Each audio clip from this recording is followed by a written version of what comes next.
No, no, no, no, no, no.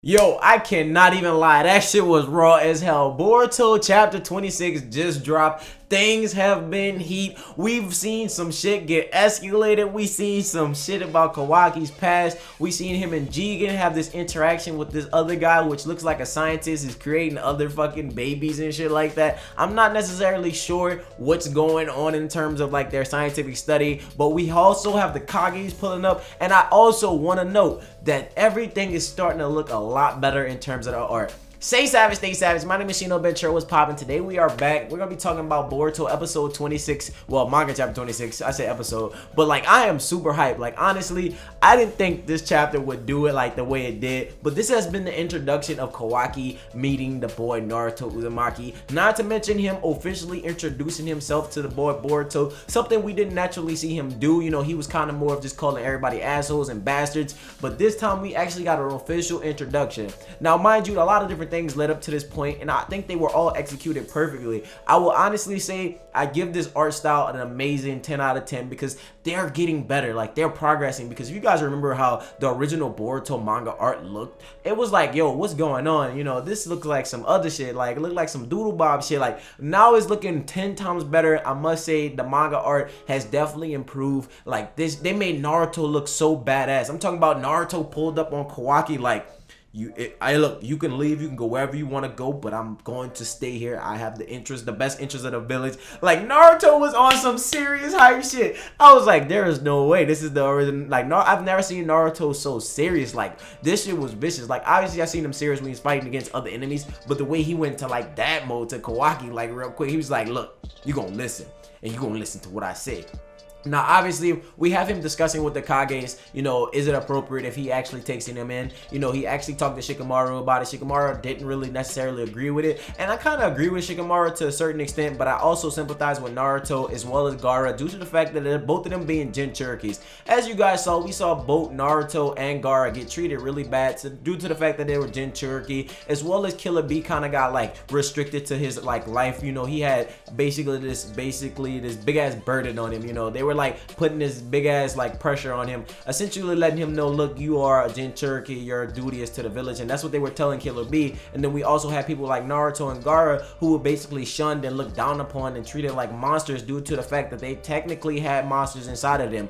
Obviously the tail beasts aren't necessarily monsters, rather than like a presence or energy. You know, obviously what people don't understand, they tend to give it this label, but a lot of people feared it. They were afraid of it. And it's kind of crazy that we see like all this actually coming back into Naruto, because you guys would think, you know, obviously we're not getting everything about Jinchurikis, we're not getting a story about tail beasts, but we're getting something similar regarding this kid named Kawaki, who is basically like the exact same with Naruto due to the fact that, you know, he has this like molecular structure, this cellular division that he has, basically able to like break down his cells and create a cipher or a spirit at will. We seen Katasuke talking about it, you know, we seen him talking about it to like the Kages and talking about how in depth this man's power is and how like far gone he is and stuff like that, in terms of like how strong he is and how his like cellular division basically helps him fight and shit like that. So it was one of those things where I was just like, god damn, you know, this really giving me them OG Naruto vibes, and they did a really good job of making me feel like that original presence. They gave me that original vibe that I originally felt when I started watching, you know, Naruto from the beginning, when I felt like sympathizing with Naruto, when I was like, yo, this kid is treated bad because, you know, he has this tail beast and he didn't actually ask for it. You know, this was something that just kind of happened to him, and it's something that we see with Kawaki. Kawaki didn't ask to be like this scientific project, you know what I'm saying? His father sold him off to Jigen, and then Jigen wanted him to accept him as his real dad. But like, you know, when you think about it, like the way Kawaki made his dad's flashback look, it was kind of like he got messed over and he was treated really bad. So now that like actually somebody cares about him, or actually somebody's trying to do things for him, he rejects that. And then you get somebody that's like Jigen who pops up, and you know, he seems like he's only want to do scientific like experiments on the boy, and he's only using him for his personal gain, his personal use. You see this boy grow up with this resentment, and that's why he's rebellious. That's why he's really stubborn. And I actually see how Naruto can see all that, you know, because like Kawaki doesn't really say that he's part of the Kara. He says, you know, he's not with them, he's not a member, but I feel like he feels that way due to the fact that he thinks of himself as being a tool for the Kara and something for their personal gain.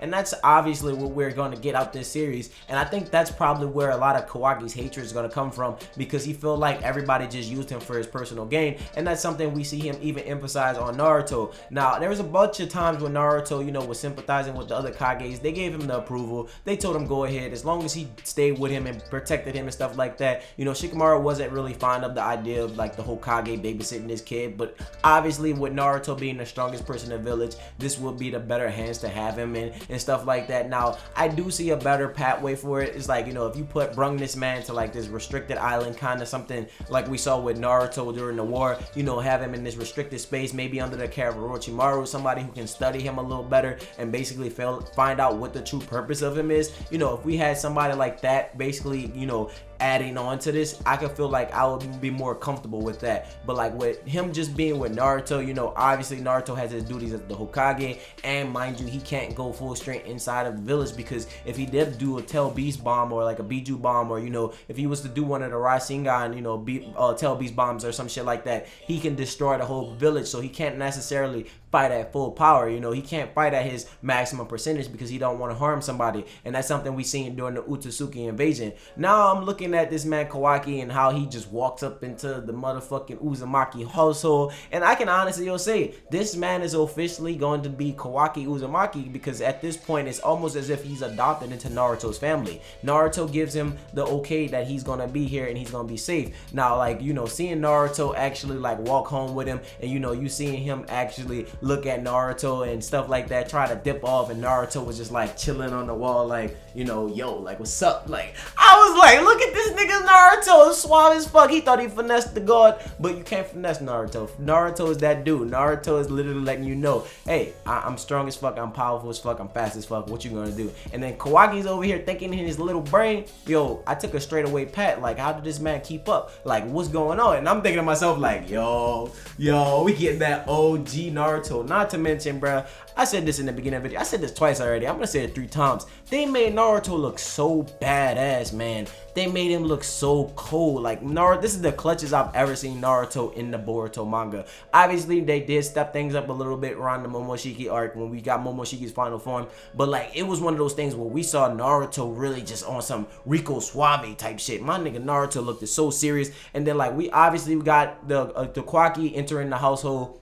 You know, we see him talking amongst Hinata. We see him talking amongst Naruto. Naruto is trying to figure out a little bit of insight. You know, I thought that was pretty dope. And, you know, not to mention, you know, Kawaki's kind of giving little tidbits, but then he was like, yo, I won't let you use me and shit like that. And then we see Kawaki's awareness. That was something that I was really, like, caught off guard by. Like, Kawaki's awareness is so extreme. Like, you know, he was talking about, like, there's 2 exits, there's 2 peoples, there's 1 small person in the back because I hear little footsteps, you know, and I try to escape from the garden side. Like, he was literally assessing the area. You know, he was basically scanning this area as if he was on some sensory ninja type shit. And I was thinking to myself, like, yo, this man's awareness is really dope to say he's so young. You know what I'm saying? Not to mention, he has this extreme power. He has this ability to change his structure and change his arms into Scythe at his will, you know, kind of like what Jugo did. So it was one of those things where I'm looking at this kid and I'm just like, bruh, you all gonna be badass when you grow up. Like, this is gonna get way tighter than what it is. Then we see this man just flip the table, dog.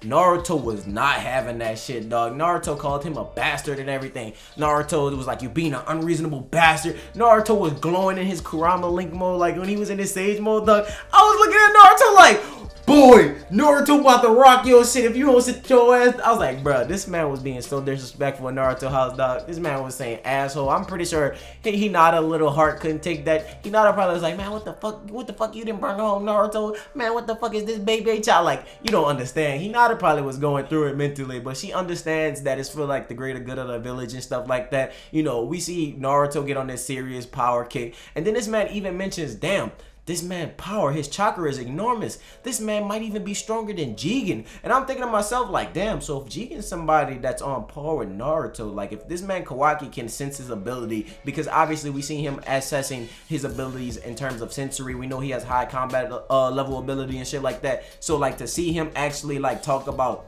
you know, like Naruto's ability and what Naruto's capable of, due to the fact of Naruto just changing and him feeling the chakra, and then him mentioning that he compares to Jigen, shows that Jigen isn't gonna be a pushover. Jigen is not about to be some weak ass character that we think Naruto's just about to run up on and fade. Jigen is about to be somebody who can really put the pause on the village and actually do some damage. Not to mention there's multiple members of the Kara, so if we have other people that are like underneath Jigen or just kind of similar, you know, there's gonna be some very like huge power scalings that are going to take place. So that means Naruto is actually going to excel. Naruto is going to get stronger than what he already is. A lot of people like to say that Naruto is already as strong as he can be, but if Jigen is on the same level as Naruto and Naruto fight an adversary that's on the same level as him, that only means that he's going to surpass his initial limit. You know, Naruto has to, like, you know, push a little further, or maybe use the assistance of Sasuke, because, you know, when them two are together, you know, them two are a lot stronger than them by themselves individually. But even still, like, if Jigen was to run up on Naruto, Naruto's going to have to push them limits. Then we see the boy Boruto coming to the crib. You know, Boruto not having that shit. He like, you coming to my house, you wrecking shit, you disrespecting my family, you know what I'm saying? Why this kid in here, dog? Like, what's up with this dude? You know what I'm saying? You know, this man called Boruto an asshole. Boruto called this man a freeloader. You know, Boruto jumped down his throat about the fucking vase. He was like, look, ain't no ordinary vase, you heard me? This is my sister vase. She bought it for my mama. It was my birthday gift, dog. You tripping. He even got Kawaki to apologize. Like, my bad. It's not like a formal apology. It's like not a I'm sorry, but it's like, my bad, you know. And then Kawaki even said there was no malice behind it. That goes to show that Kawaki is not necessarily an evil person. More of somebody that's misunderstood, somebody that come from like this fucked up background. You know, he had his own trials. You know, obviously he went through his own ups and downs, and he's probably been messed over his whole entire life. So he doesn't necessarily know like who's actually out to get him or who's actually out there on his side. And that's when Naruto actually gave him some clarity. You know, Naruto basically let him know, I'm not going to hurt you, but what I will do is protect this village. And if that means restraining you, that's what I will do at all costs. And Kawaki completely understood that. So like, I don't know what's going to happen for the future of Boruto, but I will honestly say this was dope. This chapter was amazing. I really enjoyed it a lot. I thought it was really neat. I thought it was dope that we got some insight about Jigen. We got some insight about the children that he's creating or some shit like that, or maybe scientifically experimenting on. So maybe there's other people like Kawaki that's going to pop up in the future. Maybe some of the members of the Kara are like, you know, synthetically created, just like Kawaki. Maybe they're like people that were added with some molecular structure. I don't know. Let me know your personal thoughts and personal opinions on this chapter in the comment section. You know, if you guys enjoyed the video, make sure to hit that like button. If you're new to the channel, subscribe for daily content. With that being said, I'm going to catch you guys later. Bye.